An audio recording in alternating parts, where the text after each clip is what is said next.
Olá pessoal, salve salve! Dando sequência à série de vídeos a respeito do Decreto-Lei número 36 de 28 de março de 2025, hoje nós vamos fazer um vídeo especial. Um vídeo em que nós vamos mostrar uma visão de conjunto a respeito de como nós chegamos até essa situação. Essa é uma dúvida de várias pessoas que têm nos contactado, que simplesmente querem saber o porquê de nós termos chegado a esse decreto, né? Essa reação política da Itália com relação aos ítalo-descendentes, sejam eles brasileiros, argentinos, norte-americanos, etc. Bom, inicialmente a gente tem que entender o que ocorreu no passado, um dado histórico muito importante, que é a grande diáspora italiana no fim do século XIX e início do século XX, onde nós tivemos aí um grande contingente de italianos que emigraram da Itália e migraram para países no exterior.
importante também, que ocorreu mais recentemente, no ano passado, que foi o Tribunal de Bolonha, que levantou, o Sollevato, né, ele levantou uma questão sobre a inconstitucionalidade da própria Lei 91/92. Tendo em vista o grande número de demandas, um determinado juiz achou por bem levar a questão para a Corte Costituzionale, que é a Corte Constitucional da Itália, análoga já não mais ao STJ, mas ao nosso Supremo Tribunal Federal, que avalia questões de constitucionalidade de matérias legais. Então, para saber se esta lei é compatível com a Constituição italiana. Em relação a quê? Em relação a muitos pedidos de pessoas, às vezes, que já de longa data, descendentes de quarta, quinta geração e além disso, né, para além disso, que estavam pedindo a cidadania italiana e não sequer sabiam falar italiano ou não tinha nenhuma ligação com a Itália, jamais visitaram a Itália. Então, enfim, inverte um pouco a ordem, porque depois da grande naturalização, o Ministério do Interior passou a não mais contestar as ações, né? Então a gente começou a ver juízes agindo contra né, o direito, levando a questão que é possível, sim, é possível, né, o próprio juiz levantar a constitucionalidade, sollevar, né, como se diz na Itália, sollevar essa questão, levantar essa questão, né, via controle de constitucionalidade. O próprio magistrado pode fazer isso, né, a pedido das partes, né. É estranho que o próprio magistrado tenha feito de motu próprio, né, porque no processo o Ministério, como eu disse, ele não se manifesta mais depois dessa tese que eles tinham criado lá atrás e que com essa sentença 3, número 3 de 2022, ela foi soterrada, né, caiu por terra, que é a tese da grande naturalização. Então o Ministério do Interior passou não mais a contestar essas ações e assim as ações então tinham as suas matérias fáticas confessas, né? Porque se não há contestação, não há ponto controvertido, então é só uma mera análise da documentação para saber se efetivamente a pessoa descendia ou não daquele, ou seja, se existia ou não a presença do direito material da cidadania.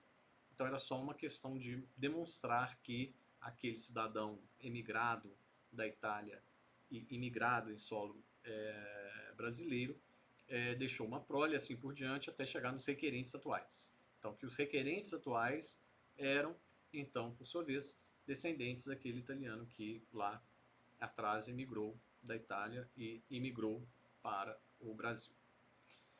A partir desse momento, dessa questão de levantamento dessa tema da inconstitucionalidade da Lei 91/92, diga-se de passagem, com mais de 30, 40 anos depois, né, foi questionado então, e esse juiz interrompeu, suspendeu o curso desta ação. Só que nós tivemos uma reação, um pouco uma reação em cadeia, em que outros tribunais, entendendo que o processo de essa questão, né, de inconstitucionalidade será ainda apreciada, nós vamos ver mais adiante que já tem inclusive data marcada, vai apreciar, tendo em vista que a Corte Constitucional Italiana vai apreciar o tema, eles também entenderam por bem suspender o prosseguimento das ações. Então, alguns tribunais pararam, outros não. Então, nós criamos uma situação de incerteza acerca dessa questão, mas que vai ser decidida, né, tem data marcada para acontecer, que será no dia 24 de junho de 2025. Vai haver a apreciação, né, está marcada a votação desta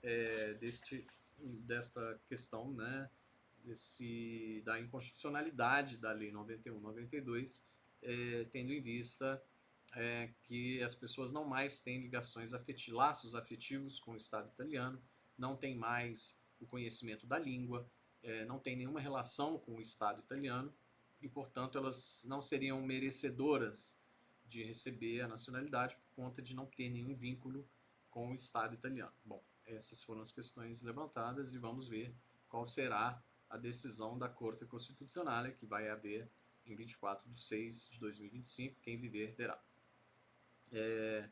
Uma outra questão que ocorreu no fim do ano passado, que é digna de nota, é a Legge di Bilancio, que pegou também todo mundo de surpresa, né? É uma lei orçamentária, a lei do orçamento italiano para o biênio 2025-2027.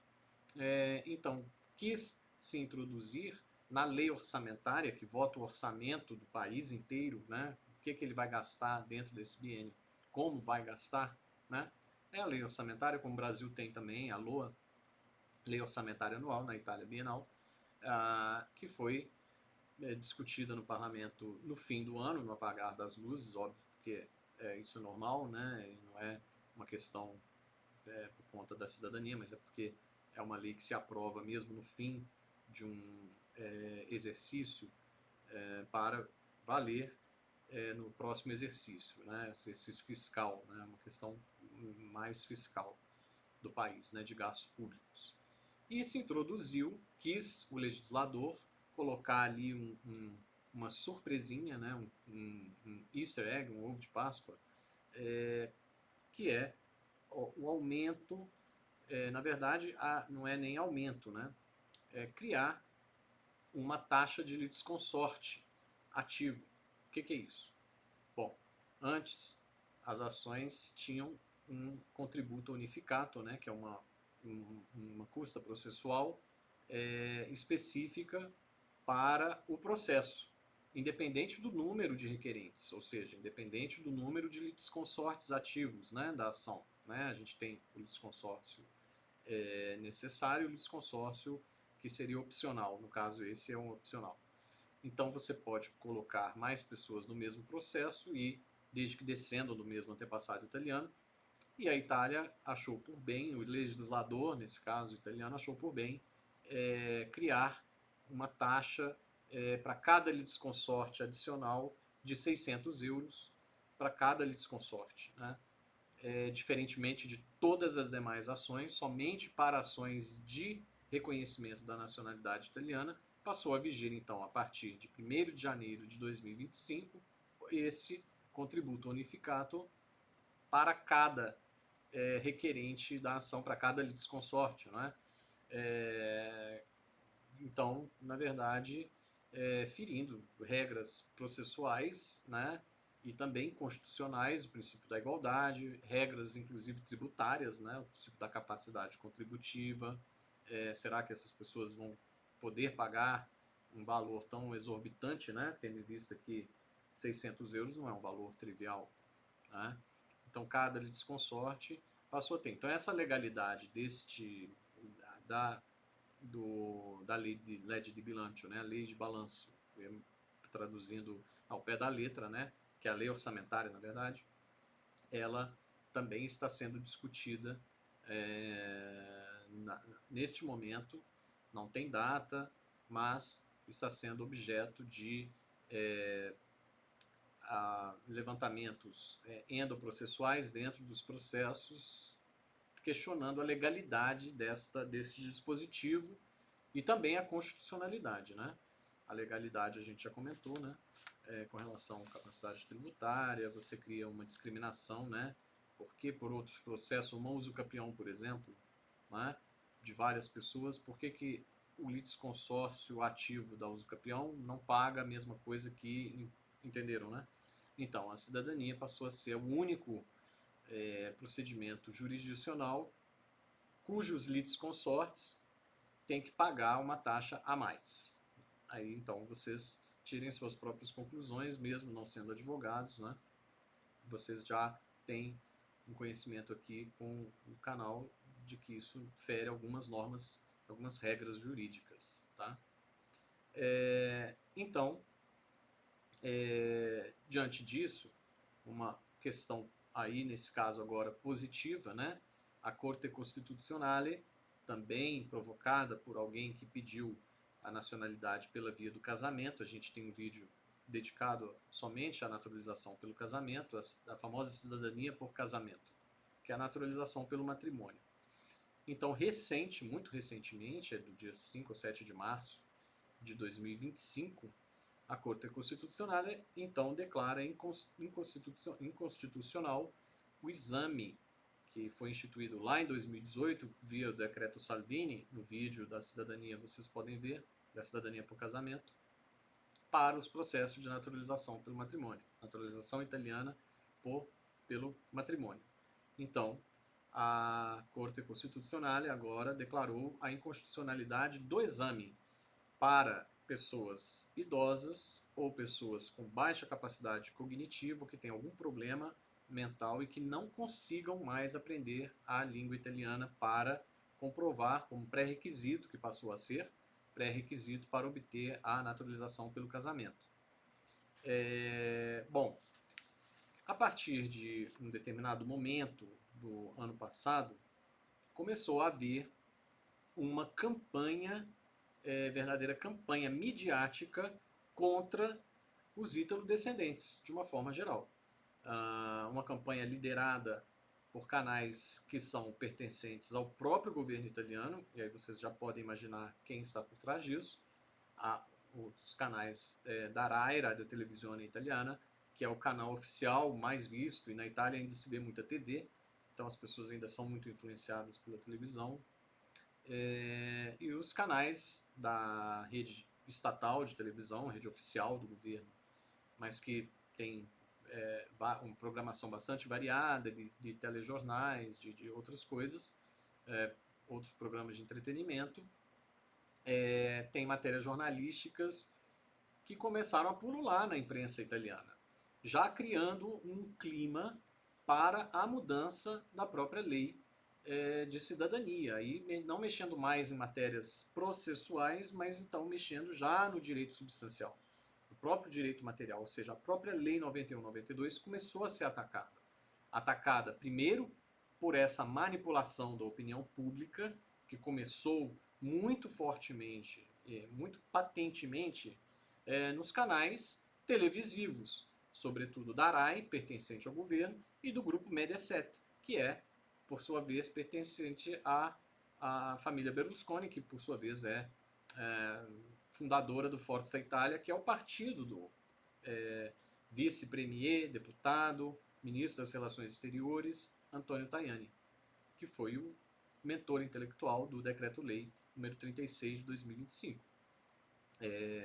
Então, vocês já sabem que essa questão começou a ser debatida pela sociedade, né? Então nós temos lá programas lá, Cittadinanza Vende-se, cidadania sendo vendida, entre outros serviços jornalísticos que começaram a pulular de uma hora para outra nas redes nacionais de televisão, nos canais mais assistidos da Itália. Então começou a criar um alvoroço na opinião pública, de modo que começaram a olhar para os ítalo-descendentes, não somente brasileiros, tá? Mas ítalo-argentinos, por exemplo, né? Apesar do próprio Papa ser argentino, teve um desses serviços que eu assisti, estão disponíveis aí na internet, né? Tem o Cittadinanza Vende-se, vocês podem acessar aqui no YouTube mesmo, demonstrando, né, de uma forma extremamente rude, né? Teve uma repórter que perseguiu um ítalo-argentino, tem uma cidade que tem não sei quantos ítalo-argentinos, um tal Dom não sei o que paga aos argentinos uma espécie de diária pelo trabalho deles, e, enfim, uma série de coisas que começaram a pulular do nada na televisão italiana, criando um clima propício para a mudança da lei. Então aí que nós chegamos ao decreto, né? Concomitantemente a isso, nós temos as famosas agências, né? Que não são escritórios de advocacia, que comercializam a cidadania e indevidamente e ilegalmente vendem serviços jurídicos, intermediam serviços jurídicos, fazem captação e intermediação, o que é vedado pelo Estatuto da Ordem dos Advogados do Brasil. Então, agências no Brasil atuando ilegalmente para intermediar serviços jurídicos. Então, nós temos lá no artigo 34 do Estatuto da Ordem, não é? Que, se vocês quiserem ver, vocês podem ir lá na Lei 8906 de 94, que é o Estatuto da Ordem, no artigo 34, constitui infração disciplinar, inciso 4º, angariar ou captar causas com ou sem a intervenção de terceiros. Então, com a intervenção ou sem intervenção, captar clientes, o que é proibido, vedado pela lei brasileira, lei federal, Estatuto da Ordem dos Advogados do Brasil. E agências, essas agências, além de estarem ilegais, de promoverem essa ilegalidade de intermediar ou captar clientela para serviços jurídicos, elas passaram a fazer uma série de coisas que, por sua vez, são abusivas, que é passar a fazer Black Friday da cidadania, então fazer promoções, descontos, Dia do Consumidor, que assim, não tem nada a ver, tratando um tema tão delicado, que na verdade é um vínculo jurídico, né?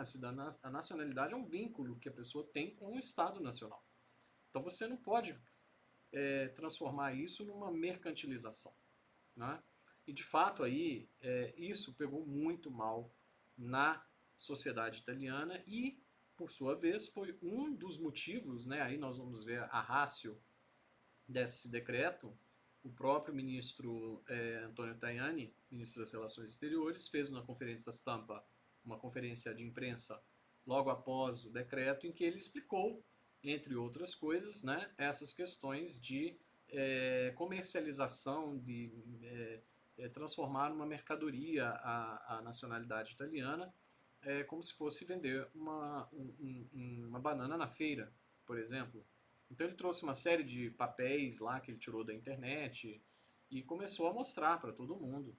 Então isso gerou uma indignação, uma revolta muito grande, porque, obviamente, você não pode tratar um tema tão sério, e ele usou exatamente essa palavra, né? Que a cidadania italiana, a nacionalidade italiana é uma coisa séria, tratar nesses termos, né? Como se fosse uma mercadoria.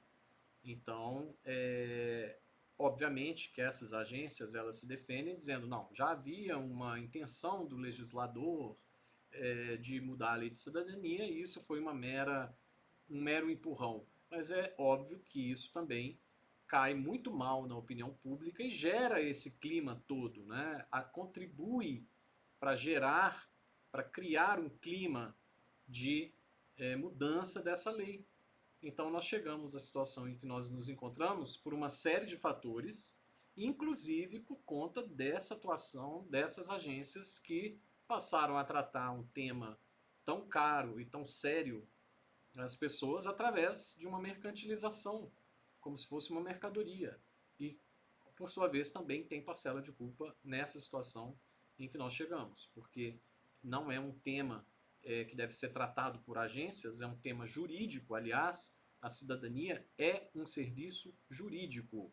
Se nós pegarmos, por exemplo, a tabela de emolumentos da Ordem dos Advogados do Brasil, nós vamos ver lá que nós temos aqui, por exemplo, a tabela de emolumentos, eu trouxe aqui para vocês, de Minas Gerais, da OAB-MG, Seção Minas Gerais, da Ordem dos Advogados do Brasil, que tem lá no seu artigo 29.20.1 nacionalidade, procedimentos de dupla cidadania, e tem inclusive um valor. Então é um serviço jurídico. Se está previsto na tabela de serviços jurídicos da própria Ordem dos Advogados, não há dúvidas de que é um serviço jurídico, ou seja, que só pode ser prestado por advogado, atividade privativa de advogado, e não de agências, e não de quem se acha sabedor do direito e que pode começar a intermediar, vender serviços jurídicos para a sociedade, né? Bom, essa é uma das questões que levaram a essa emanação desse decreto. a comercialização, né, esses abusos. Ele cita outras questões também, que é o próprio uso da nacionalidade. Aí a gente acha que há um certo exagero da parte dele, né? Que as pessoas vão fazer, pegam a nacionalidade para entrar livremente nos países ou fazer compras em Miami. E também ele citou uma questão que também não faz sentido, que é a questão do turismo sanitário, né? Inclusive a União Europeia tem uma legislação específica para coibir isso, inclusive criando um fundo para compensação financeira entre países, né? E entendendo que as curas médicas, né? Os atendimentos médicos, né? Elas devem ser, se forem emergenciais, obviamente, que alguém sofre um acidente, um italiano que vai para a Alemanha e sofre um acidente, obviamente ele vai ser tratado pelo sistema de saúde local. Agora, se ele vai lá para fazer uma cirurgia estética com o famoso cirurgião alemão, aí nós temos a questão desse refundo, né? Ou seja, vai pagar para o Estado italiano, o Estado alemão vai receber, aliás, do Estado italiano, porque ele tratou de um cidadão italiano. Mas o fato é que ele cita isso. Só que nós temos limitações de ordem técnica, né? Porque o turismo sanitário não é possível, porque a pessoa, o cidadão italiano, só tem a terceira sanitária se residir na Itália, então o sistema de saúde ele é limitado para quem reside na Itália, e também ele falou de uma questão de soberania nacional. Só que também nós temos que lembrar que o próprio voto é limitado. Como assim? Nós, os cidadãos italianos que moram no exterior, eles só podem votar nos candidatos específicos da sua circunscrição estrangeira. Grosso modo, já vimos em vídeos anteriores, a Itália foi dividida, o mundo foi dividido em diversas regiões. Isso, uma lei de 2003, da época era Berlusconi ainda, que permitiu que os italianos residentes no exterior, dada a quantidade, né, de italianos residentes no exterior, pudessem votar. Então, os cidadãos italianos recebem as cédulas de votação na residência e assim podem votar. Tem propostas do governo atual para transformar a votação em votação eletrônica e tudo mais, mas fato é que continua sendo voto impresso por meio de cédulas que chegam até as nossas residências, seja enviadas pelo consulado, quando é uma eleição nacional, seja quando é eleição municipal, enviada pelo próprio município para a eleição do Conselho Comunal, do prefeito e tudo mais. Então nós temos aí essa questão que a nós é permitido votar somente nos candidatos daquela circunscrição. Então não é uma questão de soberania nacional. Eu não posso votar no mesmo candidato que o italiano residente na Itália vota, né? Eu voto nos candidatos específicos da minha circunscrição consular, América Meridionale. Então, o Brasil, pertencendo à América Meridionale, ele só pode votar nos candidatos da América Meridionale. Eu não posso votar nem nos candidatos da América do Norte, por exemplo, e nem nos candidatos lá da Itália. Então, vejam que é uma questão que cai por terra, que a questão de soberania nacional não está posta em discussão, não está ameaçada por conta da quantidade de nacionais italianos no mundo. Muito pelo contrário, nós começamos a ter agora, já encaminhando para o encerramento do vídeo, que começaram as audiências públicas a respeito da cidadania. Então, hoje nós tivemos a audiência da Secretaria Generale, né, do TGIE, do Consiglio Generale degli Italiani all'Estero, e que mencionou esse assunto, né? E também tivemos outras intervenções muito interessantes, né, de outros membros do TGIE, que tocaram nesse assunto, né? Que da votação, que não é uma ameaça à soberania nacional, né? Isso está fora de cogitação, até porque não é um fato real. Mas, né, nesse clima de manipulação da opinião pública, tudo vale. Então, as pessoas mais desavisadas podem pensar, poxa, se tem 60 milhões de ítalo-descendentes espalhados pelo mundo, ou seja, se a gente conceder nacionalidade para todos eles, o que também não é verdade, porque nem todo mundo vai atrás do direito, nós então teremos uma população, a Itália, com população em declínio lá dentro do país. E um contingente que, por sua vez, vai ser maior daqui a pouco do que o próprio número de italianos residindo na Itália. Então, eles vão decidir aqui a eleição internamente na Itália. Então, esse é o raciocínio que a pessoa acaba fazendo diante dessas falácias que são colocadas, né? E que as pessoas podem acabar acreditando, não é?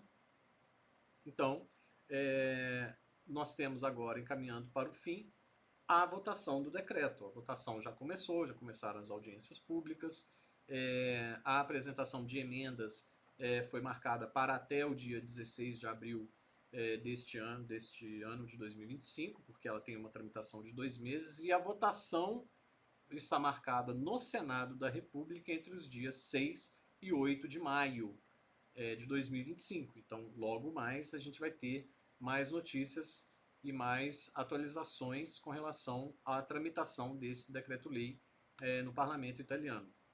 Nesse sentido, eu quis dar aqui nesse vídeo uma visão geral, uma visão, uma panorâmica para o entendimento, melhor entendimento do tema da nacionalidade italiana e como que nós chegamos até este ponto, ao ponto deste decreto tão agressivo e que tem também questões, traços de inconstitucionalidade. Nós já vimos em outros vídeos analisando ele mais especificamente, e temos também uma questão de retroação no tempo, que foi abordado hoje, inclusive, nessa audiência pública no Senado, que ele acaba retroagindo, né, e que o direito italiano, o sistema judiciário italiano não comporta essa retroação, né, se a própria lei não estabelece por qual razão, em que situações ela vai retroagir. Então, de regra, a lei não pode retroagir e o decreto está retroagindo, no sentido de que vai haver famílias dimezzate, né, divididas ao meio, né, partidas ao meio, ou seja, famílias que vão ter filhos que são cidadãos, porque foram reconhecidos antes do decreto, e filhos que não são cidadãos porque não são nem filhos de italiano nascido na Itália ou neto de avô nascido na Itália, e o pai não residiu na Itália por pelo menos 2 anos. Também tem essa exceção, né? Só que você tratar, ora, por que dar um tratamento distinto, né? Uma discriminação entre quem reside na Itália e quem reside no exterior? O próprio, hoje, me chamou muita atenção, só para finalizar, o próprio senador Roberto Menia, que estava presente nessa audiência pública, disse que esse decreto-lei precisa de ser reformado, precisa de reformas para ser aprovado, precisa de ser emendado.